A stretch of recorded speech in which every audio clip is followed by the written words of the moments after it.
जो ग्रंथ अभीष्ट वस्तु की प्राप्ति और अनिष्ट वस्तु के परिहार के लिए अलौकिक उपाय को बतलाता है, वह वेद है। और वेदों के वास्तविक अर्थ के ज्ञान के लिए जिन साधनों की उपयोगिता अपेक्षित होती है, उन ग्रंथ को वेदांग कहते हैं। तैत्तिरीय भाष्य भूमिका में सायणाचार्य ने वेद शब्द को बताते हुए कहा है कि वेद के मूल पाठ व उच्चारण की शुद्धता बनाए रखने, उन्हें अपरिवर्तनीय बनाए रखने और उनके सम्यक ज्ञान की आवश्यकता हेतु वेदांग साहित्य का आविर्भाव हुआ। और आज हम बात कर रहे हैं प्रमुख वेदांगों में से एक छंद के विषय में। वैदिक और संस्कृत वाङ्मय में छंद शास्त्र का एक प्रमुख और महत्वपूर्ण स्थान है। छंद शास्त्र का सबसे पहला और अत्यंत महत्वपूर्ण ग्रंथ पिंगल मुनि प्रणीत छंद सूत्र है।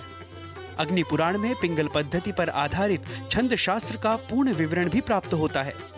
छंद की गणना वेद के 6 अंगों में की जाती है। यह वेदांगों में 5वां अंग है।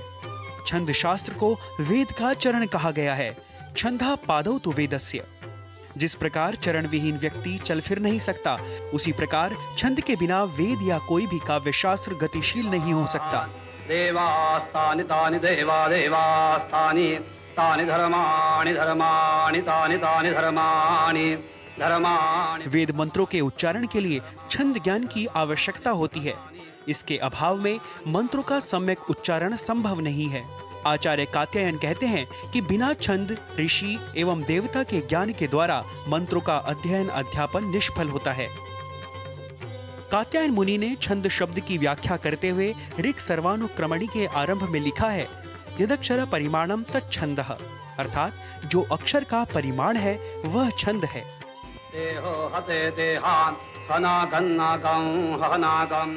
वेद मंत्रों की विशुद्धता और उनकी लयबद्ध गति के ज्ञानार्थ छंद शास्त्र का अध्ययन किया जाता है, क्योंकि वेद मंत्र छंदोबद्ध होते हैं। वेद मंत्रों के साथ छंदोच्चारण का घनिष्ठ संबंध होता है। जिस वाणी को सुनते ही मन आह्लादित हो जाता है, वह छंदमयी वाणी ही वेद है। पूर्वे साध्या साध्या पूर्वे पूर्वे साध्या। और कहा भी गया है, छंदयति आह्लादयति छंद्यन्ते अनेन वा छंदः। वर्णों के न्यूनाधिक्य से वैदिक छंदों के अनेक भेद और उपभेद होते हैं। प्रधान वैदिक छंद और उनकी वर्ण संख्या की बात करें तो गायत्री छंद में 24 वर्ण, उष्णिक छंद में 28 वर्ण, अनुष्टुप छंद में 32 वर्ण, बृहति छंद में 36 वर्ण, पंक्ति छंद में 40 वर्ण, त्रिष्टुप छंद में 44 वर्ण, जगती छंद में 48 वर्ण और अति जगती छंद में 52 वर्ण होते हैं। बात करें यदि छंद शास्त्र विषयक प्राचीनतम उपलब्ध ग्रंथ की, तो इससे संबद्ध प्राचीनतम ग्रंथ ऋक् प्रातिशाख्य है। इस ग्रंथ के अंतिम भाग में वैदिक छंदों का विवेचन दिया गया है। आचार्य पिंगल का छंद शास्त्र वेदांत का सर्वाधिक प्राचीन, प्रौढ़ एवं सर्वांगपूर्ण ग्रंथ है। छंद शास्त्र न केवल वैदिक छंदों के प्रतिपादन की दृष्टि से उपयोगी है, अपितु लौकिक छंदों पर प्रथम प्रकाश डालने वाला आदि ग्रंथ भी यही है। Nitish Bharadwaj, GD news.